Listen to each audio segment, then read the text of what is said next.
Assalamualaikum warahmatullahi wabarakatuh. Waalaikumsalam. Para pemirsa YouTube channel Kadin Sidoarjo Official yang berbahagia, jumpa lagi dengan kami di YouTube Kadin Sidoarjo. Kali ini sudah datang bersama kita Bapak Insinyur Nurul Huda MAGR sebagai Wakil Ketua Bidang Pangan dan juga Agrobisnis, sekaligus sebagai owner dari Batik Al Huda yang sudah terkenal di Sidoarjo. Assalamualaikum Pak Huda. Waalaikumsalam. Sehat Pak Huda? Alhamdulillah. Alhamdulillah. Ya Pak Huda, Kadin ini kan sebenarnya bisnis ya, tapi kok ada bidang pangan dan agrobisnis Pak Huda? Gimana kaitannya Pak Huda? Iya, jadi Sidoarjo ini masih ada bidang yang harus digiatkan. Di Sidoarjo ada beberapa hektar yang harus sebagai daerah agribis dulu. Nah sekarang harus kita pertahankan, yaitu nanti bisa pertanian kota, ya. Tentunya di sini dengan diolah dengan bisnisnya, dalam arti meningkatkan petani yang ada di Sidoarjo. Nah tentunya di sini kita harus memberikan penyuluhan-penyuluhan yang lebih intensif, kemudian memberikan pelatihan-pelatihan yang sesuai dengan situasi yang sekarang ini, supaya petani-petani terutama di Sidoarjo tidak ketinggalan. Apalagi dengan era teknologi sekarang, mau nggak mau kita harus mengikuti dan menjalankan bidang-bidang itu, terutama yang high-tech itu bisa kita melalui high-tech itu kita bisa memasarkan hasil pertanian yang ada di Sidoarjo. Ya. Pak Huda, sekarang kan lagi marak namanya urban farming Pak Huda ya. Ya. Memang Sidoarjo semakin menyempit lahannya, tetapi nggak boleh kita berdiam diri. Harus tetap ada upaya untuk bagaimana pangan ini berkembang di Sidoarjo. Sehingga banyak orang kota yang kemudian menanam tanaman di saat COVID ya. Seperti misalnya menanam kangkung, menanam cabai, terong di pekarangan rumah. Itu juga masuk dalam bidang kerja panjenengan Pak Huda ya? Iya. Jadi memang langkah-langkah itu sudah sebenarnya saya lakukan di rumah, terutama itu kita lakukan dulu itu dengan sampah yang ada di kampung-kampung atau di perumahan-perumahan itu sampai sekarang kan belum bisa dikendalikan atau belum ada solusi. Nah itu saya coba saya buat kompos, ya. Jadi yang hijau-hijauan itu kita buat kompos selama 3 bulan baru jadi. Kemudian tanah yang ada di kali-kali ini yang juga mengalami kesulitan untuk kalau dikerukkan pembuangannya sulit pembuangannya. Nah itu kita jadikan sebagai tanaman di pot-pot. Ternyata bagus sekali karena apa? Selama saya teliti 1 tahun, saya dengan 5 kepala keluarga itu ternyata 3 bulan itu menghasilkan kompos hanya 1 kilo. 1 tahun berarti kan 3 bulan itu 1 kilo, berarti kan 4 kilo. Nah itu kalau dipakai hanya 1-2 pot aja. Alangkah indahnya kalau urban farming ini dilakukan, bahwa sampah adalah solusi yang baik untuk pengembangan agribisnis yang ada di kota-kota, terutama Sidoarjo. Ya, ada 2 sisi yang bisa kita selesaikan, yaitu sampah tadi. Nah, bisa hanya 3 kilo, 4 kilo 1 tahun, kan sedikit sebetulnya. Nah, kemudian penggalian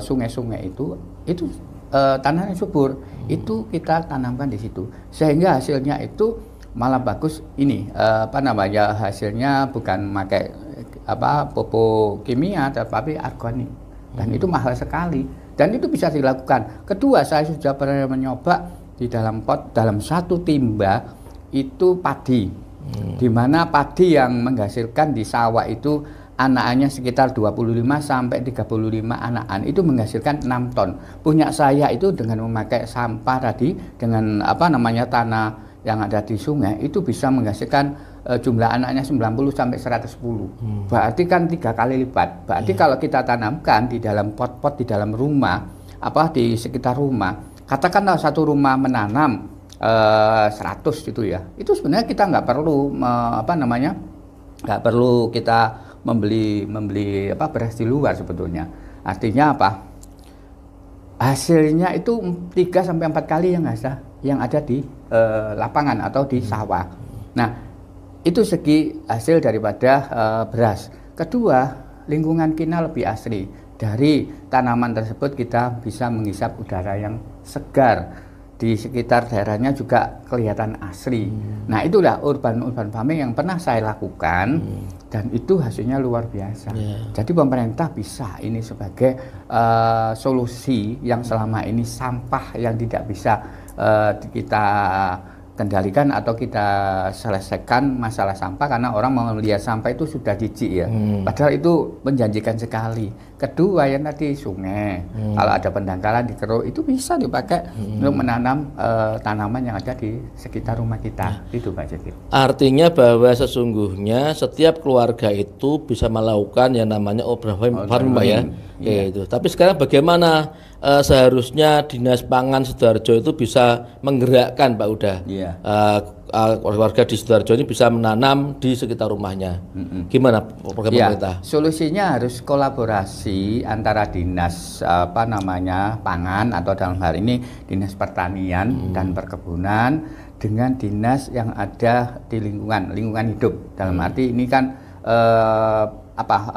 penataan kota ya, penataan kota itu bisa berkolaborasi.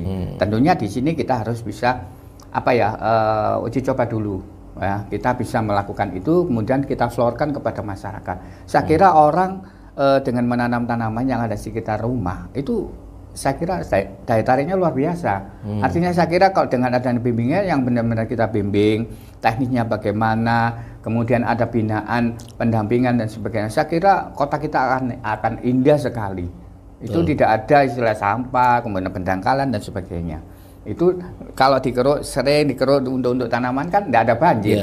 Ya itu. Ya memang ketika COVID banyak orang yang WFH Pak Uda ya, work from home, sehingga banyak waktu yang kemudian banyak melakukan kegiatan cocok tanam gitu ya, seperti menanam kangkung, terong, cabai dan sebagainya. Ini juga bisa menambah perekonomian income keluarga ya. Ini peran dari Kadin gitu ya, bagaimana bisa menumbuhkan para keluarga ini bisa bercocok tanam sehingga bisa membantu ekonomi keluarga Pak Uda ya. Oke. Baik, saudara semuanya, para pemirsa YouTube channel Kadin Sidoarjo, tadi kiprah Pak Uda sebagai Wakil Ketua Bidang Pangan dan juga Agrobisnis. Sekarang kita beralih ke Pak Uda sebagai pengusaha. Bapak semuanya, para pemirsa, Pak Uda ini adalah owner dari Batik Al Huda Sidoarjo. Sudah sejak kecil beliau ini berkarir sebagai pengusaha. Tahun 82 Pak Uda ya. Betul. Berarti 40 tahun Bapak semuanya sudah berkarir di bidang perbatikan. Nah, kita akan gali lagi bagaimana Pak Uda ini menekuni dan juga mengembangkan batik Sidoarjo sampai bisa terkenal di dunia. Pak Uda, bagaimana batik Sidoarjo? Apa ciri khasnya Pak Uda? Iya, jadi batik Sidoarjo itu sudah terkenal dengan ikon-ikonnya, yaitu beras sutah, kembang tebu, dan udang bandeng. Ketiga ini menjadi ikon Sidoarjo yang mempunyai filosofi di mana beras utak ini menandakan atau berfilosofi bahwa Sidoarjo itu pada zamannya itu penghasil beras besar. Apa yang membuktikan penghasil beras besar? Yaitu di Ciwok itu dulu adalah penggilingan beras. Sekian hektar Pak misalnya. Ya, jika dibandingkan dengan yang sekarang penggilingan beras hanya satu rumah halaman sekian bisa ratusan ton. Bayangkan itu ada 20 hektar ada. Nah, itu bisa dibayangkan produksinya sekian ribu. Kemudian yang ada di Ramayana itu juga Haji Mansur itu kan penggilingan beras. Itu juga besar. Itu pada zamannya ratusan tahun yang lalu itu sudah ribuan ton yang dihasilkan beras. Padahal kota kita itu kecil Sidoarjo, tetapi begitu suburnya yang harus kita patuti dan kita harus berterima kasih kalau dikasih kesuburan tanah sebegitu hebatnya. Nah, penduduk kita saat itu ditarik ratusan tahun yang lalu hanya puluhan ribu. Kalau sekarang hampir 3 juta ya penduduk kita. Dulu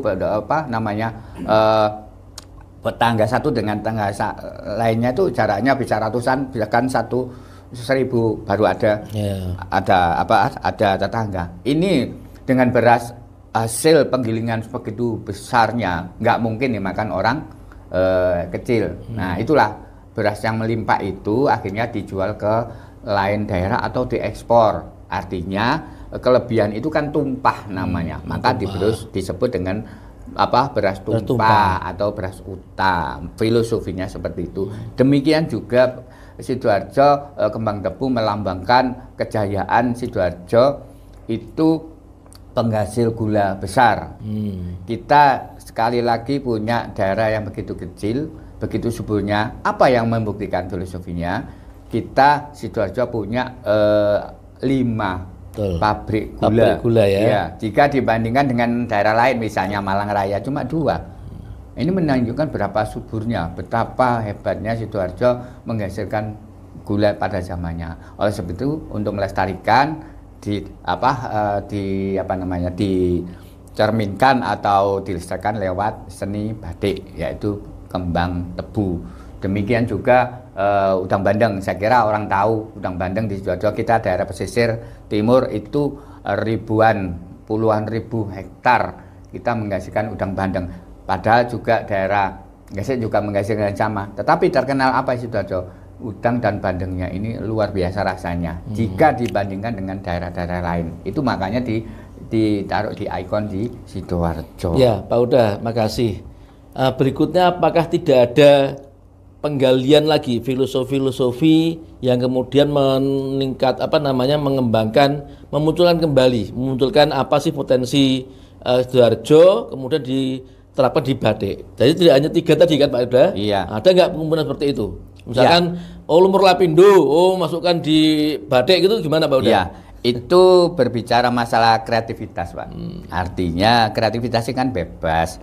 Jadi di tempat saya itu desain dan motif itu setiap 3 minggu ada. Tetapi tidak hanya muncul 3 ini ada. Tetapi salah satu dari 3 ini kita munculkan. Kita bisa membuat katakanlah tadi yang disampaikan lapindo bisa. Tetapi salah satu ikon mesti dimunculkan. Kenapa? Turis itu kalau pergi ke Sidoarjo mesti ada ikonnya. Sehingga ikon itu kita taruh di sebelah mana yang menunjukkan ikon. Demikian juga flora fauna bebas, ada burung, ada tanaman macam anggrek dan sebagainya. Itu tergantung daripada kreativitas para pengrajin. Di tempat saya ini sudah nggak terhitung lah desainannya itu sudah ratusan ribu lah. Karena apa? Dihitung 40 tahun yang lalu setiap 2-3 minggu selalu ada desain satu. Berarti kan sudah banyak, bahkan lebih itu. Nah, di sisi lain itu banyak yang ide kreatif tadi dari orang lain atau customer atau pembeli. Pak, saya bisa nggak minta desain seperti ini? Nah, itu ide muncul. By request Pak ya? Iya, by request. Okay. Seperti kemarin saya nyoba kok batik ini Sidoarjo kok pancet itu aja. Iya. Tetap itu saya coba pada orang kepala dinas kesehatan. Dalam hal ini puskesmas, orangnya non sewu, orangnya bisa untuk sebagai ikon atau bisa kita tampilkan sebagai model. Orangnya cantik, tinggi, kuning. Saya coba. Akhirnya ini Bu, kalau Ibu bidangnya kan kesehatan. Saya coba ikon-ikon kesehatan, alat kesehatan. Ada stetoskop, ada balon suntik dan sebagainya. Setelah itu dipakai rapat, bajunya Ibu kok beda, nggak seperti pada umumnya. Ternyata begitu ada daya tariknya. Sehingga saat itu hampir puskesmas 18 kecamatan itu ke rumah minta ikon masing-masing. Saya coba. Nah, inilah cara kreativitas itu menghasilkan suatu produk dan menjadi daya tarik customer atau pembeli, Bapak. Itu. Oke, Pak Uda, untuk perlindungan HKI Pak Uda. Itu apakah sudah dilakukan belum di Sidoarjo ini? Kalau Sidoarjo itu ada 3 ikon tadi itu, apakah sudah dilakukan itu Pak Uda, keamanan pada KI tadi Pak Uda? Iya, selama ini memang kita bicara masalah seni itu hakinya agak memang sulit karena lukisan dan sebagainya tangan. Selama ini memang berkali-kali pemerintah daerah sudah memberikan bantuan baik teknis maupun biaya dan sebagainya sudah. Cuman kelihatannya daya kreatif termasuk saya itu masih pikir-pikir dalam arti katakanlah membuat ikan begini, saya ikonkan bandeng. Tetapi orang lain bisa membuat bandeng yang bentuk yang lain. Boleh itu juga gitu ya? Boleh, kan kita nggak bisa mengkomplain itu bidang saya nggak bisa. Kalau sudah beda gitu ya? Beda bentuk itu beda. Tetapi terakhir kemarin sudah dihakikan adalah udeng pacul kuang. Karena bentuknya itu paten, nggak bisa dirubah-rubah. Itu bisa bentuk seperti ini, atau mesti seperti meja ini. Nah, bisa dipatenkan karena mungkin bentuknya paten atau genteng gitu bentuknya bisa dipatenkan, nggak boleh orang niru. Kalau ini seni, ini bisa dirubah, mungkin ekornya ditambah lagi, sudah nggak bisa kita menuntut. Itu sulitnya haki selama ini menjadi permasalahan untuk bidang seni, termasuk lukis dan sebagainya. Ya, Pak Uda, saya ingin tahu bagaimana peran pemerintah ya dalam mengembangkan bisnis batik di Sidoarjo ini, Pak Uda. Ya, silakan. Ya, Sidoarjo sejak adanya pengakuan dari UNESCO, sebelumnya memang ada peran-peran dari pemerintah Sidoarjo, tapi dengan adanya pengakuan kemarin luar biasa. Pemerintah ikut selain melestarikan juga menggairahkan daripada pengrajin batik, terutama di Kampung Batik Jetis itu masih ada. Dulunya itu 3 tempat ini punah karena tidak ada Nun Sewu sebelumnya tahun 70-an itu tidak ada, sampai 80 tidak ada peran pemerintah yang begitu intens sehingga punah 2 daerah ini. Nah, setelah ada UNESCO itu saya lihat di Sidoarjo tinggal di Jetis yang punya potensi yang dulu saya kecil itu ratusan pengrajin batik tinggal 18. Sehingga dari situlah kemudian pemerintah daerah mengadakan event, pameran, pelatihan, pendampingan dan sebagainya digebyar sehingga bisa terkenal menasional bahkan internasional. Sidoarjo terkenal dengan batiknya tentunya di sini batik Sidoarjo ini terkenal dengan full color Pak sekarang. Full color sebenarnya batik Sidoarjo ada dua motif, batik pedalaman dan batik ini pesisir. Tapi dengan sekarang kebutuhan banyak selera konsumen, akhirnya tercipta batik macam-macam Sidoarjo dan sudah mendunia Bapak. Artinya bahwa dinas-dinas terkait ini sudah melakukan pemberdayaan melalui misalnya modal kerja, marketingnya bagaimana, gitu sudah Pak Uda? Sudah, semua sudah dilakukan oleh pemerintah, dari mulai pendampingan, modal kerja, kemudian pameran, promosi, dan kemudian terakhir ini kan kita diajari bagaimana ekspor melalui IT dan sebagainya. Semua dilakukan. Tinggal kita ini mau nggak untuk bergerak ke sana. Pak Uda, mohon maaf, kalau kita bandingkan dengan kota lain lah gitu ya Pak Uda ya. Kira-kira yang paling bagus itu mana Pak Uda untuk pengembangan batiknya Pak Uda di Indonesia Pak Uda? Jadi kalau setiap daerah mempunyai ikon masing-masing. Itu sebenarnya kalau Sidoarjo dulu itu sudah ikon di akun UNESCO itu istilahnya kalau balapan lebih dulu Pak. Lebih dulu nyalip mereka belum bergerak, Sidoarjo lebih dulu. Sehingga kemarin saya ke Eropa itu beberapa hari, beberapa negara yang kita lalui dengan pemerintah itu memang Sidoarjo dikenal dengan batik yang ngejreng, ada soft, macam-macam lah batiknya. Beda dengan batik yang di luar sini ya, misalnya Jawa Tengah itu soft sudah terkenal. Memang di sana nggak bisa mereka memang melestarikan budaya mereka memang soft. Kalau Sidoarjo ini bebas. Ya artinya kita menerima berbagai macam permintaan bisa kita lakukan. Jadi itu. Jadi luar biasa sebenarnya Sidoarjo itu nyalip lebih dulu Pak. Betul. Nah Pak Uda, sebenarnya saya juga banyak riset tentang batik ya. Di Sidoarjo itu selain di Jetis ada juga di Kenongo, Tulangan. Nah itu juga harus dikembangkan Pak Uda. Artinya bahwa semakin banyak klaster-klaster batik ini, misalkan di Jetis ada, Kenongo ada, itu bagus Pak Uda. Nah, bagaimana di Kenongo Pak Uda? Sebenarnya belum tersentuh sama sekali ya Pak Uda.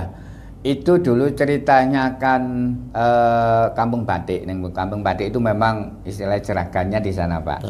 Kemudian para pembatiknya itu ada di daerah Kenongo, Tulangan dan sekitarnya, ada di Singopatu, Patian, ada 4-5 desa di sana.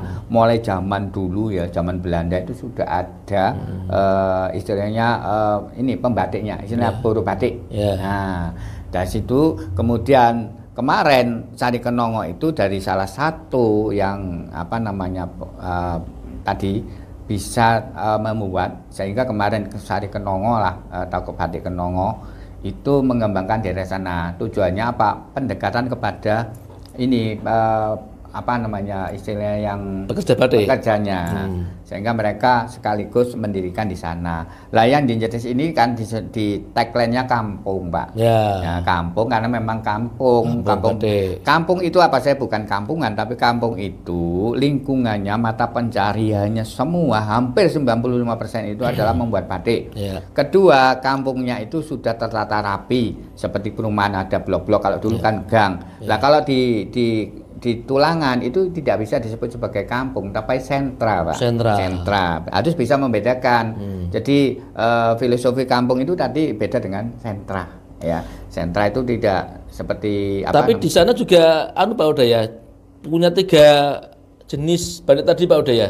Pengembangannya artinya bahwa beras kuta, kemudian tebu, kemudian sama saja sama yang ini, Pak. Iya, sama. Cuman mereka seninya agak kontemporer, banyak yang kontemporer, sehingga tetap ada beras kuta, kembang tebu ada disisipkan di situ. Karena ya itu tadi ada kebebasan. Beda kalau kita di Jawa Tengah diikat oleh raja. Jadi harus bentuknya begini, mengikuti alur daripada budaya mereka. Kalau kita bebas, tapi ikon tetap kita taruh di situ. Nah, Pak Uda, batik itu kan cenderung lebih kepada orang tua ya. Lah bagaimana upaya pengusaha batik ini bisa mengenalkan pada anak-anak muda dan juga ini apa namanya para gitu ya nih. Jadi bagaimana, Pak Uda? Iya, itu sudah saya lakukan. Batik Sidoarjo itu memang dulu itu kalau batik Sidoarjo resmi, kemudian lengan panjang, sepertinya untuk apa kondangan dan sebagainya, itu kita lakukan dengan memberikan ini pengaruh kepada anak-anak muda atau milenial, di mana ini kita lakukan dengan ini anak duta-duta, ada duta apa namanya Guyub, ada duta anti AIDS, ada duta anti narkoba, ada duta Mister dan Miss, banyak yang saya lakukan, ada 8-9 duta itu kita lakukan dengan memakai baju ala-ala anak milenial sekarang. Itu salah satu melestarikan juga pangsa pasar kita nanti, tidak hanya orang tua aja. Jadi selama ini memang batik ini kan untuk para apa namanya di pemerintahan itu SKPD ya, kemudian para birokrat lah. Sekarang kita kembangkan untuk anak-anak, termasuk anak-anak SD SMP, namanya Guyub Cilik, di fashion itu ada. Nah itu saya lakukan, tujuannya apa? Supaya mereka lebih mengenal, lestari, kemudian cinta pada produk batik daerahnya masing-masing gitu, Pak. Ya, salah satu persaingan di batik itu adalah adanya batik printing, Pak Uda ya. Sama batik yang kata dari Cina, Pak Uda.